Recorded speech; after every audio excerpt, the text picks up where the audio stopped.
guys, this is City Smile Dental Hospital page at the rate of latest dental. So guys, today we are going to discuss something related to the कुछ हम ऐसी बात करेंगे that is the bread and butter of a dentist. एक dentist का जो bread and butter है that is root canal treatment. आज हम डिस्कस करेंगे रूट कैनाल ट्रीटमेंट के बारे में. जो आजकल की लेटेस्ट एडवांस टेक्नोलॉजी है उसके बारे में बात करेंगे. सबसे पहले तो what is root canal treatment. Root canal treatment is basically root canal. आप वर्ड को ही स्प्लिट कर दो, root canal treatment. Roots means जो जड़ होगी, दांतों की जड़, उनकी कैनाल्स होती हैं, बीच बीच में पतली पतली कैनाल्स होती हैं, उनका ट्रीटमेंट किया जाता है, जैसे हम रूट कैनाल ट्रीटमेंट करते हैं. क्यों किया जाता है, इसकी क्या वजह है, किस वजह से किया जाता है. रूट कैनाल ट्रीटमेंट हम करते हैं इन केस पेशेंट के कुछ सिम्टम्स होते हैं, जैसे कि पेन. ठीक है ना, सबसे पहला सिम्टम होता है पेन. पेशेंट को पेन है बाइटिंग में, यानी कि पेशेंट को बाइटिंग में पेन है, प्रेशर नहीं ले पा रहा tooth. Secondly, tooth is sensitive to heat and cold. Hot and cold sensitivity है. ठीक है, ठंडा गर्म की सेंसिटिविटी पेशेंट को फील होती है. ठीक है. तीसरा है, हमने एक्सरे से कंफर्म किया कि जो कीड़ा लगा हुआ है दांत में वो नस तक पहुंच चुका है. ठीक है, तो ये कुछ क्राइटेरिया होता है जिसके बेसिस पे वी कैन कंक्लूड दैट कि पेशेंट का रूट कैनाल ट्रीटमेंट होगा, जिससे हम पता लगा सकते हैं कि पेशेंट का रूट कैनाल ट्रीटमेंट हमें करना पड़ेगा. So basically root canal treatment के बारे में आज के टाइम में हर कोई जानता है. What is root canal treatment. एक टूथ एक्सट्रैक्शन एक ऑब्सोलीट है, यानी कि टूथ एक्सट्रैक्शन बहुत पहले था कि हम दांत को निकलवा देते थे, एक्सट्रैक्शन करवा देते थे. बट आज का जो समय है वो ये है कि वो मांगता है कि दांत को बचाया जाए. एडवांसमेंट मांगती है कि टूथ को लेटेस्ट एडवांस टेक्नोलॉजी से हम दांत को बचा सकें. So basically root canal treatment से हम टूथ को बचाते हैं, जिससे कि ओरल कैविटी में टूथ रहता है आपका और वो आपके चबाने के काम आता है.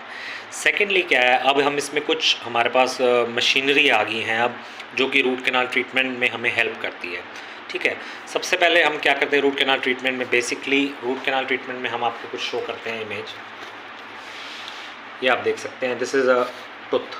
ठीक है, अब ये टूथ में ऊपर कीड़ा लग गया. ठीक है, अब कीड़ा लगने के बाद क्या है, ये हमारे अंदर पल्प होती है. पल्प में अगर कीड़ा पहुंच जाए तो क्या होता है कि पल्प में इन्फेक्शन हो जाता है, इन्फेक्टेड टूथ. ठीक है, अब ये इन्फेक्शन क्या होगा, ये क्या करेगा, धीरे धीरे टूथ का एपेक्स होता है इस एपेक्स एरिया में इन्फेक्शन पहुंच जाएगा. टूथ टेंडर हो जाएगा, यानी कि टूथ को टच करते ही पेन होगा. वो इस वजह से होगा क्योंकि इन्फेक्शन आपका यहाँ तक पहुँच चुका है. ठीक है, अब क्या करते हैं इसमें हम, क्या करते हैं टूथ के इसमें. सेकेंडली अब आप देखेंगे सेकेंड इमेज देखें, हम क्या करेंगे इसमें एक्सेस ओपनिंग कर देंगे. टूथ को ओपन करेंगे, सुन कर दिया जाएगा सबसे पहले तो. और एक्सेस ओपनिंग करके हम अंदर की कैनाल्स की क्लीनिंग करेंगे with the help of file. ये फाइल होती है हमारी डेंटल फाइल. ठीक है, फाइल से क्लीनिंग करते हैं टूथ की और अंदर से पूरी पल्प रिमूव कर देते हैं. Infected tissue removed completely, canals cleaning कर देते हैं. इसके बाद आता है, अब कैनाल्स क्लीन हो गई हैं, अब क्या करेंगे हम इसमें, हम फिलिंग करेंगे विद द हेल्प ऑफ गट्टा पर्चा. ये हमारा मटेरियल होता है जिससे कि हम रूट कैनाल्स को फिल करते हैं. फटाफट थोड़ा समझाऊंगा मैं, क्योंकि आगे और भी चीज़ें बतानी है आपको. फिर क्या होता है, अंदर से क्लीनिंग कर दी हमने, अब फिल कर दिया है. अब ऊपर से हम टूथ कलर्ड मटेरियल से या फिर चांदी से, what ever the dentist your dentist is doing, उससे वो क्या करेगा, उसको फिल कर देगा. अब क्या है कि अंदर में हमारी पोस्ट भी डल सकती है. अब अगर क्या है कि अगर अंदर टूथ हमारा स्ट्रक्चर नहीं है तो हम क्या करते हैं कि पोस्ट डालते हैं. जैसे कि अगर सरिया बिल्डिंग बनती है तो क्या होता है कि बिल्डिंग की जो शाखाएं होती हैं उनको खड़ा करने के लिए, बिल्डिंग्स के पिलर को खड़े करने के लिए बीच में रॉड का इस्तेमाल किया जाता है. वैसे ही टूथ का स्ट्रक्चर अगर लॉस हो जाए तो हम क्या करते हैं, बीच में पोस्ट डाली जाती है. ये पोस्ट है, इसमें पोस्ट डाल के इसको टूथ को ऊपर से फिर हम बिल्ड करेंगे. बिल्ड करने के बाद फिर हम इसमें कैप लगाएंगे.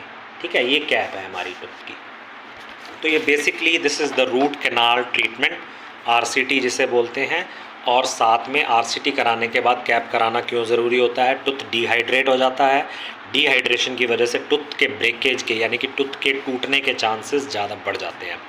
डिहाइड्रेशन का मतलब है कि टूथ के अंदर से वाटर का लॉस हो जाता है, क्योंकि जब हमने पल्प रिमूव कर दिया टूथ के अंदर से वाटर का लॉस होता है। इसकी वजह से हम क्या कहते हैं, preferably we will give a cap to the root canal treated tooth, यानी कि हम उस दांत में हमें कैप देना पड़ता है। अब हम कुछ मशीनरी के बारे में डिस्कस करेंगे। अब ये तो बात होगी नॉर्मल है, root canal treatment anybody any doctor can perform a root canal treatment. So basically we use files, simple files हम यूज़ करते हैं। This is a root canal treatment की फ़ाइल होती है, ठीक है, जिससे हम रूट कैनाल ट्रीटमेंट करते हैं। This is the normal file. अब ये तो नॉर्मल फाइल है। इसके बाद हम क्या करते हैं कि हमारे पास और भी कुछ फाइल्स होती हैं, जैसे कि रोटरी फाइल्स होती हैं। These are the rotary files, ठीक है। ये देखिए, ये रोटरी फाइल है। अब बेसिकली क्या है, कुछ इंस्ट्रूमेंट्स होते हैं जो हम रूट कैनाल ट्रीटमेंट में आज के टाइम में यूज़ करते हैं, जो पहले नहीं यूज़ किए जाते थे। वो हैं, दिस इज़ एन एंडोमोटर, ऑलराइट। एंडोमोटर से हम रूट कैनाल ट्रीटमेंट करते हैं। इसमें हम फाइल को फिक्स कर देते हैं। बेसिकली मैकेनिकली ह्यूमन का जो हैंड का यूज़ है वो कम हो जाएगा और मैकेनिकली मशीन का यूज़ बढ़ जाएगा, ठीक है। दिस इज़ अ फाइल जो कि हम इसमें लगा के इससे हम रूट कैनाल ट्रीटमेंट परफॉर्म करते हैं। This is an endomotor, okay. ये ऐसे फाइल आगे से घूमती है, ऑलराइट। तो basically this is a root canal treatment, ठीक है। अब ये तो होगी एंडोमोटर, जिससे हम रूट कैनाल ट्रीटमेंट परफॉर्म करते हैं। एक सेकेंड मशीन यूज़ करते हैं हम, वो होती है हमारी apex locator. This is N apex locator, जिससे हम टूथ की एपेक्स में कितनी अंदर फाइल जा रही है वो हम चेक करते हैं, ठीक है। क्योंकि हमें एक बेसिकली एक स्टैंडर्ड फॉलो करना पड़ता है, जिसमें कि हमें कैनाल्स को प्रॉपरली इरिगेट, क्लीन, यानी कि अच्छे से साफ़ करना पड़ता है। उसको क्लीन करके उसे हमें भरना पड़ता है। तो ये मशीन्स कुछ हमारा साथ देते हैं। इसके अलावा और भी बहुत सारी मशीन्स आती हैं, जैसे कि एक मशीन होती है, इसके बाद आती है RVG, जिसे हम कहते हैं रेडियो विजुओग्राफी। इन केस कुछ डेंटिस्ट के पास RVG नहीं है, तो they are using the contemporary they are using the normal X-ray machines and normal X-ray films, जैसे कि ये होता है। इसमें हमें टूथ का इमेज आ जाता है। हम इसमें देख लेते हैं कि अंदर से कि कितना अंदर इसमें कीड़ा फैला हुआ है या क्या प्रॉब्लम है पेशेंट को, कीड़ा है नहीं है, गम्स की प्रॉब्लम है, बोन की प्रॉब्लम है, बोन रिडक्शन हुई पड़ी है, वो सब हम एक्सरे से चेक कर लेते हैं। अगर एक्सरे नहीं, एक्सरे के बाद अब एडवांसमेंट आ गई है रेडियो विजुओग्राफी की। RVG से हम क्या करते हैं, digitally we can check the x-ray. ये भी एक नॉर्मल मशीन हो गई है, ठीक है। एक्सरे कर लिया, या फिर RVG से हम एक्सरे को कंप्यूटर स्क्रीन में हम चेक करते हैं, और ज़्यादा क्लीन हमें देखने को मिलता है। दांत हो गए और अंदर की मॉर्फोलॉजी, दांत की, टूथ की, बोन की और गम्स की मॉर्फोलॉजी हमें देखने को मिलती है, ठीक है। अब इसके अलावा और मशीन्स होती हैं। हम क्या करते हैं, अब हमने आपको बताया था गट्टा पर्चा की फिलिंग, ये जो हम अंदर से फिल करते हैं, इसमें भी कुछ मशीन्स यूज़ होती हैं, जैसे कि क्या बोलते हैं उसको, बैकफिल मशीन्स आती हैं, ठीक है। इसमें हम नॉर्मली गट्टा पर्चा, एक तो हम गट्टा पर्चा से भरते हैं इसको। ये गट्टा पर्चा स्टिक्स होती हैं हमारी, जिससे कि हम फिलिंग करते हैं, टूथ की कैनाल्स की फिलिंग करते हैं बेसिकली, ठीक है। तो ये तो होगी गट्टा पर्चा। ये देखिए, जैसे मैं आपको दिखा देता हूँ, एक ये होती है, ये गट्टा पर्चा GP कोन्स कहते हैं मैंने, ऑलराइट। ये GP कोन से हम इनको, टूथ को हम फिल कर देते हैं। अब क्या होता है कि ये है गट्टा पर्चा कोन्स होती हैं, ठीक है। गट्टा पर्चा पॉइंट्स, GP पॉइंट्स या कोन्स भी बोल सकते हैं इनको, ठीक है। इनसे हम नॉर्मली फिल करते हैं कैनाल्स को। अब क्या होता है कि हम नॉर्मल क्या है कि हम हीटेड इंस्ट्रूमेंट से हम उसको करते हैं। अब आजकल और मशीनरी क्या आ गई है, वी आर यूजिंग द थर्मोप्लास्टिसाइज्ड गट्टा पर्चा, ठीक है। उसमें क्या होता है कि हम हीट की यूज़ करते हैं, मशीन्स आती हैं कुछ जो कि हीट को यूज़ करके गट्टा पर्चा के फ़्लो को बढ़ाती है। अंदर से कैनाल्स बहुत ही अच्छे से फिल होती हैं।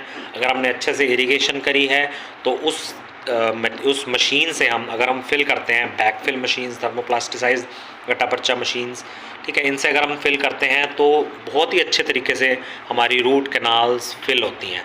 तो बेसिकली अब कई पेशेंट्स आते हैं हमारे पास, पूछते हैं कि सर रूट कैनाल ट्रीटमेंट की क्या गारंटी है। कुछ ऐसे पेशेंट्स होते हैं, तो बेसिकली हम उनको कहते हैं देखो कि गारंटी तो क्या है, गारंटी तो इंसान के शरीर की भी नहीं है, बट हम क्या उनको एश्योर करते हैं कि root canal treatment is a successful treatment which has been tested in many of the patients and it has been approved as a permanent treatment कि हम उसमें टूथ में पेन नहीं होगा, बट गारंटी नहीं होती इसकी। क्यों?